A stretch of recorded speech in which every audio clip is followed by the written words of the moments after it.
आसतु मु जो कविताटी लिखी तारीख भी पकई 27/3/2024 एवं बसी लिखुली और मोर घर हूँ बालेश्वर।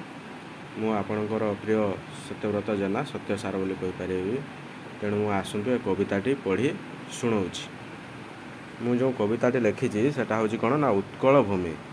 मातार विकल्प नाही ए जगते सारा, कोटीरे गोटिए हीरा खंडटिए मो जन्मदात्री उत्कल भूमि परा। से भूमि मध्य पुण्य नीलाचल विराजित तहि स्वयं नील शैल। रेणु तार गाए वीरत्वर गाथा, शत्रु जहि पाते आपणार मथा। सही मो जन्म दात्री उत्कल भूमि परा। देख देख नरे देख एही जे वीर प्रसविनी माता तोर। ता संतान वीर पणे करी तार निरपान, ढाळीछि रकत धार।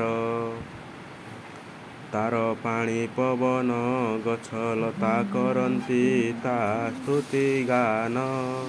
आदरी ओडिया कृषि जे बढ़िया, लंघी जा जेते अछि गिरिपथ। रखिबाकु तोर जातिर मान, कोटीरे गोटिए हीरा खंडटिए मो जन्मदात्री उत्कल भूमि परा। धन्यवाद। यही कविताटी आपण मैंने शुणिले। यही कविताटी मुझे स्वयं एवं बसी ही लिखुली, एवं ही आरंभ करी सारे और सारी सारापर आपण मानक पढ़ी शुणाइली। आपण मैंने कविता को पढ़ंतु एवं बहुत मात्रा शेयर करंतु एवं केउं भली कविता हेछि आपण देखंतु। धन्यवाद।